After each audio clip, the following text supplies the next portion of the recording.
Esse vídeo é para você que acha que NFT é só figurinha. Olá, eu sou André Franco, Head de Research do mercado Bitcoin, e eu vim hoje aqui falar para você sobre 5 ferramentas que o meu time usa para avaliar o mercado de NFT.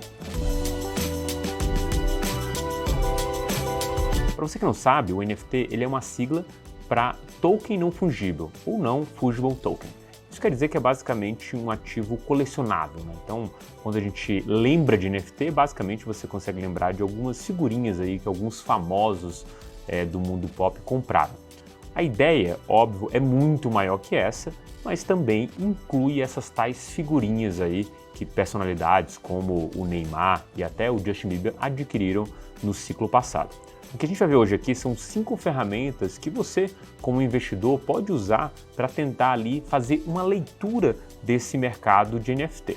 A primeira delas, e talvez a que a gente mais usa diariamente e até presente dentro dos nossos calls criptos que acontecem dentro do Discord toda terça-feira, 14 horas, o Bernard faz uma leitura desse mercado basicamente olhando isso aqui que você está vendo na tela, né? Pela Nansen, você consegue olhar o volume até esse momento, né? Que aqui no canto Year to Date, você consegue ver a quantidade de wallets, ou seja, de wallets que têm NFTs, e também o volume nos últimos 30 dias. Obviamente também se você consegue comparar qual foi a variação disso. Aqui nesse tabela de baixo dos últimos 90 dias, você consegue ver nos últimos 7 dias, você consegue ver nos últimos 90 dias, no último ano e, obviamente, o período maior que comporta aqui essa leitura.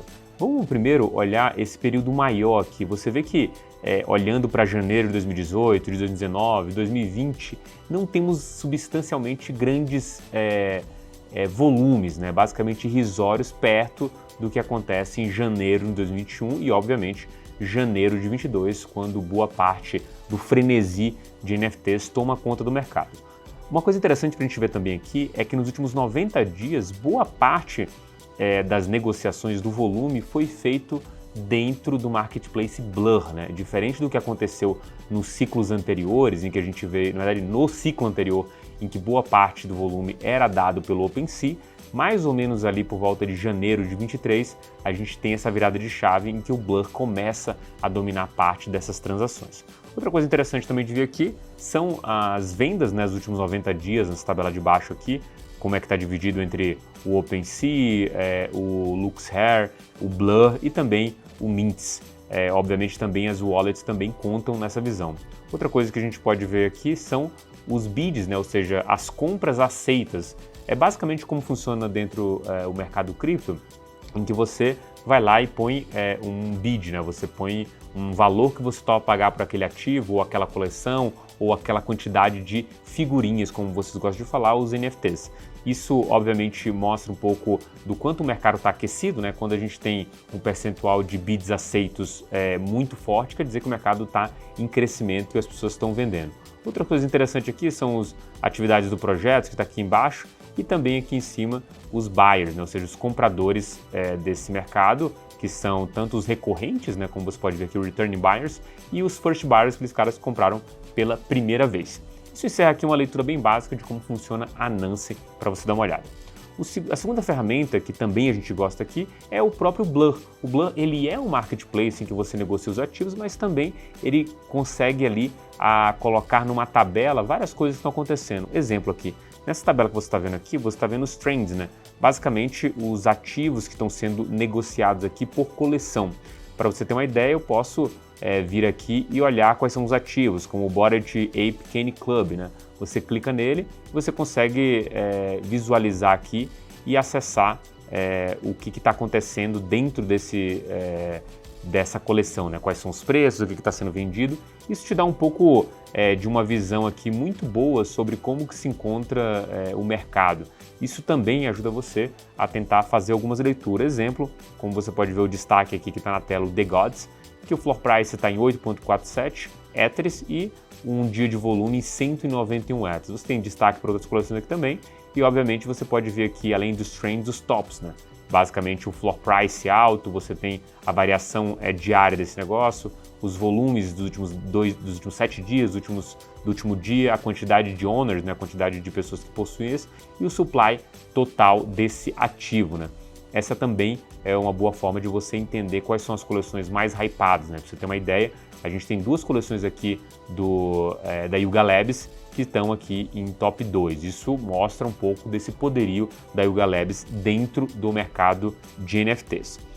A próxima ferramenta que a gente usa aqui é o Degens.finance. Ele é um ranking para coleção de NFT, onde é possível você filtrar as coleções por volume, variações de floor price, número de vendas e, obviamente, outras infinitas coisas.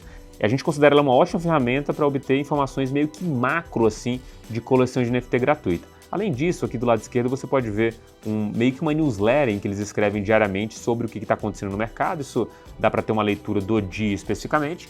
E uma das coisas que eu gosto bastante de acompanhar é o floor price aqui das coleções. Aqui, como você está vendo, é um floor price do Bored Ape Yacht Club, que a gente olhou até na ferramenta anterior. Mas você pode procurar outras coleções, como o próprio Mutant Ape Yacht Club.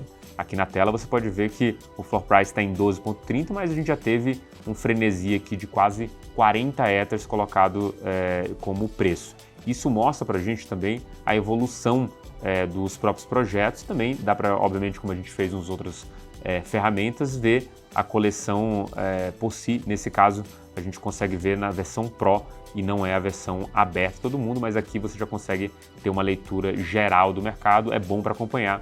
A gente sempre gosta de dizer que tem muita ferramenta de graça nesse mercado. Acho que para você que está começando a entender o mercado de NFT, ainda não vale a pena você pagar uma ferramenta dessas. Acho que o ideal é que você entenda como esse mercado funciona, aproveite o máximo possível das ferramentas que são gratuitas, para aí a posteriori você pensar em uma ferramenta paga. Mas seguindo nossas ferramentas aqui, temos o Magically. O Magically ele é uma ferramenta também igualmente interessante. Ele segue basicamente o mesmo modelo que a gente teve no Blur anteriormente. É de um marketplace, agregador de mercado, porém oferece assim, na minha visão, um número maior de ferramentas que você pode mergulhar, né? Acho que quando a gente olha para esses dados, né, a gente tem tanto o listing de Blur, a quantidade de ferramentas para você analisar e conseguir ver as variações de preços, você consegue ver quais são os top bids, né? A ideia de que você consegue ver as vendas de NFT, isso é muito positivo para você tentar entender para onde o mercado está indo, né? Uma coisa muito interessante de ver é como as coleções Blue Chip se comportam em momentos de estresse, e isso também ajuda a gente também fazer uma leitura desse mercado, né? Aqui, como você pode ver, a gente tem a leitura do Lightning Fast, o Sweep, né, que é basicamente a compra raspando o floor price, como o pessoal gosta de falar. A gente tem métricas avançadas, obviamente o Trading View aqui para ver a variação dos preços das coleções, que na minha visão dá uma leitura um pouco parca do mercado, mas óbvio, acho que no momento que a gente tiver mais liquidez nesse mercado, as coisas podem melhorar. A gente gosta bastante dessa ferramenta, também é uma ferramenta que tem uma parte paga, tem acompanhamento de portfólio, você consegue acompanhar os mints que estão acontecendo, ajuda a gente a tentar entender também como está o mercado. Obviamente, o conjunto delas vai te fazer ter uma leitura muito melhor do que se você usar apenas uma delas. Por último, mas não menos importante, o Catch Mint. Essa é uma ferramenta de track de mints de NFT, ou seja, tem absolutamente tudo aqui que está acontecendo dentro do mercado de NFT. Quero dizer com isso que você pode ver de coleções aqui que tem pouco mint, que não tem todas as informações, até coleções que estão ficando minimamente hypadas, né? É possível você ter uma ideia de oferta e demanda em tempo real dessas coleções. Isso para você que a gente chama degenerado, né? O cara que vai olhar para as coleções com a oportunidade de ganhar o dinheiro rápido, de fazer um trade, é interessante você entender. Óbvio que não existe almoço grátis aqui. Você provavelmente, para aprender, vai ter que errar muito. Nesse processo de errar e entender, você vai começar a ser um expert no assunto. Como a gente gosta de falar, não tem atalho, não tem almoço grátis. Se você quiser se arriscar numa classe extremamente volátil, você vai ter que, obviamente, colocar ali o seu dinheiro para jogo para entender como esse negócio funciona. Perfeito? Olha, essas são as 5 ferramentas que a gente mais usa aqui no Research para tentar fazer uma leitura do mercado de NFT, mas obviamente eu acho que tem muito mais do que essa. E aí eu jogo a pergunta para você, tem alguma ferramenta dessas de cripto relacionada no NFT que você gosta? Comenta aí embaixo para a gente continuar essa discussão nos comentários, perfeito? Eu vou ficando por aqui, um forte abraço e até o próximo vídeo. Tchau, tchau!